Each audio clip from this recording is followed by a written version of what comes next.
Are vitamin D supplements really worth taking? In the world of nutrition, supplements live in murky territory. While we want to make sure we're getting all of the vitamins and minerals we need, research from Harvard Medical School shows that these nutrients are more powerful when they come from real foods as opposed to pills. There's one vitamin in particular, though, that's pretty hard to get on your own, unless you live in a tropical locale: vitamin D, also known as the sunshine vitamin.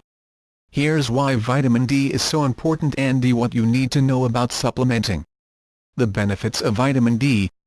One of the biggest roles vitamin D plays in your body is helping your bones grow, says Shanna Levine, MD, an assistant professor of medicine at the Icahn School of Medicine at Mount Sinai. T has also been found to play a role in cell growth, reduction of inflammation, and neuromuscular function, she says. But that's not where the benefits end, says Michael F. Hollick, M.D., Ph.D., author of the Vitamin D Solution. Research has linked sufficient vitamin D levels to everything from increased fertility and a reduced risk of breast cancer to fewer respiratory infections and even reduced severity in diseases like MS, he says. How to tell if you might be D deficient? Before you pop a supplement, you first would want to know if you even need one, right? Well, between 30 and 60% of the U.S. population could be deficient in vitamin D, says Levine. In particular, many people living in northern climates suffer from low levels of the vitamin, adds Donald Levy, M.D., medical director of the Osher Clinical Center for Complementary and Integrative Medical Therapies at Brigham and Women's Hospital in Boston.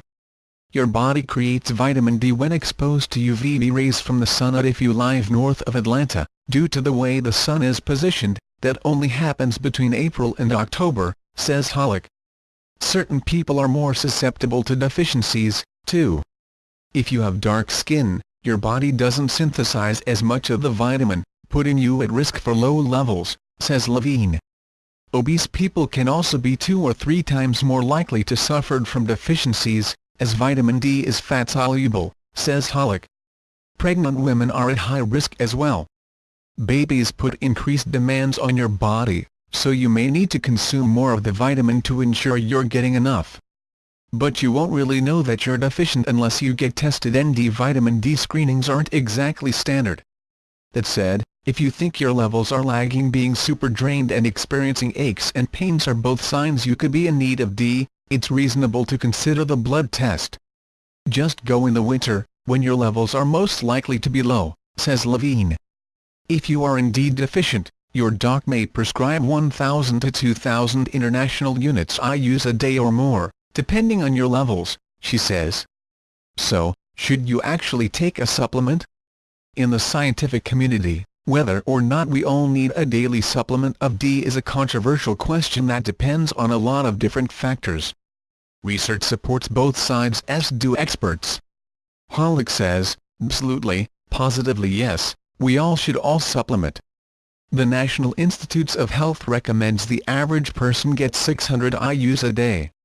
But if you're a big seafood fan, get plenty of sunshine, and don't have any symptoms, it's likely not necessary, says Levine. Still, some vitamin D research suggests that 5 to 30 minutes of sun exposure twice a week can be enough for vitamin D to synthesize. You can also stock up on D-rich foods like swordfish, salmon, OJ fortified with vitamin D, milk, yogurt, and cod liver oil. 1 tablespoon has 1,360 IU, according to the USDA.